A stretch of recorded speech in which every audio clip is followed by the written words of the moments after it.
Hey everyone, welcome to this ClickCreate Artist Spotlight. Today we have May.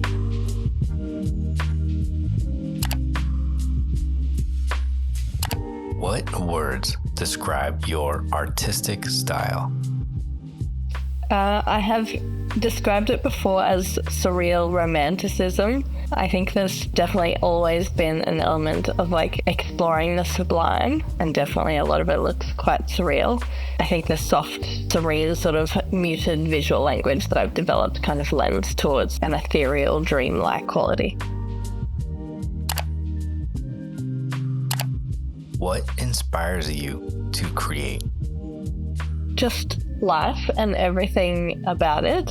I used to create very much from my lived experiences, and I think that's slowly changing into more of a focus on things that I want to, concepts that I want to explore spiritually, but it's really just the human experience and all of the ups and downs of that.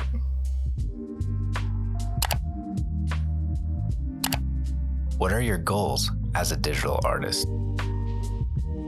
Primarily just to continue to create in a direction that is authentic to me. There's a lot of different ways to get inspired, and there's so much digital art that's out there now. I think it's quite easy to, absorb the things that you see, especially in the NFT space. We have a lot of trends, and it's just important to me, I think, that I keep going in a direction that is aligned with me and my values and what I want to explore, rather than taking on some of that trendy sort of stuff.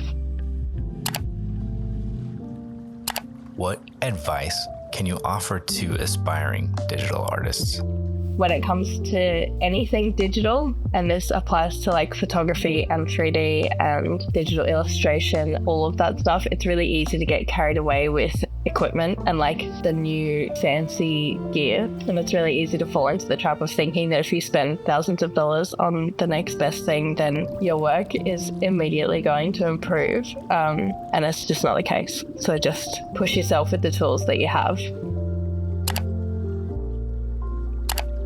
What are you most proud of in your career as an artist? I have had a handful of big pinch me moments, things that I never dreamed would happen to me. I think the wildest one is being on the phone to Beeple, having him invite me to participate in a show at his gallery. That was very crazy. But outside of that, I think it's probably just the fact that I share, that I create work that I know I'm going to share with people now, because for a long time I created never thinking that I would show it to anyone. And because my work comes so much from lived experiences, it feels quite vulnerable to do that. And so I'm just generally quite proud of myself that I've overcome the hurdle of not being able to share it. If you were an animal, what would you be and why? I'm pretty sure I'm going to give you the same answer as I did when we did NorCal Guy, but if I didn't, I would like to change my answer to this, because it is a manta ray, and it will always be a manta ray.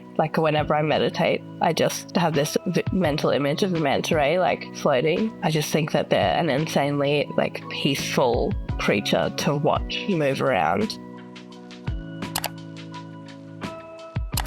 What were your goals for this ClickCreate edition? I think, always, I just like to dig really deep and make sure that I'm making something that is authentic to me. I definitely did that here, but also just to be part of an exhibition with a group of artists that I admire, working with a team that I have a lot of conviction in, and to produce work that I'm super proud of.